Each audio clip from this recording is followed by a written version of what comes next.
Sean holds the clipboard in his hand nervously as he checks the information on the second to last job, which came in at 5:30 p.m. This is not a regular part of his job, but Paul, who has specific responsibility for processing each job, left at 5 p.m. Sean's father had called him just a few minutes earlier to advise that these late jobs were a priority. The room is cold, very cold, and mist forms in the air before his face each time he exhales. To Sean, the cold room appears dark, even though it is well lit. He signs the bottom of the job sheet he just completed and, unwillingly, steps toward the next job. Oh, how I hate this damn place, he thinks to himself. This wretched family business. But he will do it anyway, because though he hates this business which his father has built, he loves his father dearly. And yes, he appreciates the money which the funeral parlor brings in. And so he prepares to start filling in the details of the last job, this priority assignment. Sean looks on the clock on the wall. It is 6:15 p.m. 6:15, he mutters to himself as he writes in the time on the upper left hand of the job sheet.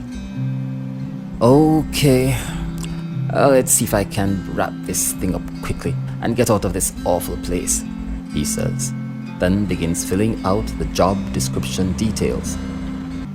Sean doesn't really understand why all this detail is necessary for these kind of jobs. His dad says the details help the company avoid possible mix-ups in the event there is any shifting around of the actual bodies for whatever reason, and one of the corpses becomes confused with another because they happen to look alike. It happened before, about 18 months ago. Fortunately, Sean's father had discovered it just an hour before one of the completed jobs was due to be sent out to the client at the church. It would have been a disaster. And so, now, Sean knows why his father has ordered this extra detail. He begins to fill in the name of the job from off the yellow card which is on the table beside the body itself. Sean stops and stares at the name there, and his stomach suddenly turns. His mouth opens and his eyes widen in disbelief as he stares on the information. No, this can't be. What the hell? No! His hand is shaking and his knees become instantly weak. Oh God, what the hell could have happened? He can't believe what his eyes now see on the card, for he knows this corpse's name. But the body is covered over, and in a moment he will find out. Yes, he will shortly confirm. If it's just some awful mistake, someone's wrong spelling, hopefully. Sean moves to the side of the table and stretches forth his trembling hand. His heart begins to race as he takes hold of the end of the sheet. He doesn't want to, but he has to.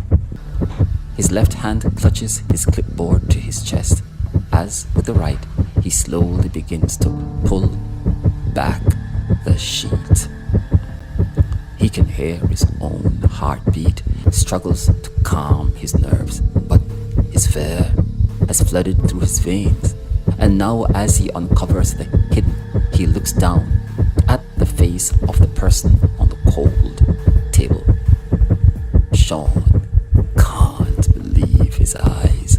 He can't believe what he now sees before him. He lets go the sheet. His great fear is now realized. It is true. Sean shakes his head slowly as the dismal reality seeps into him. Disbelief arrests his soul. His mind is in shock and his eyes become glazed. The bewildered boy slowly moves his hand to touch her. His lips tremble as he begins to speak. "Oh no. Emma. My beautiful Emma Stone. Who did this to you, love? Who killed you? What happened to you?" A tear rolls down his cheek as he gently places his finger upon her cold lips. His chest begins to ache and a heaviness presses against his lungs. Sean pulls back the cover over her face, her beautiful but now dead face. He has seen enough. He has seen too much. Sean feels his nose begin to run, and more warm tears now stream down his face. "I'm sorry, my love. Dear Emma, I'm sorry. Your Sean is broken. My heart is pierced through. Can't believe you're gone. I can't believe." He turns and walks away. Sean gets to the door and opens it. And as he places his hand upon the switch to turn off the lights, he turns around. "Really, really sorry, Emma. If I could, I'd do anything to bring you back." He's shaking his head in disbelief as he looks at the table with Emma's covered body. "Goodbye, Emma." Sean turns off the light and closes the door.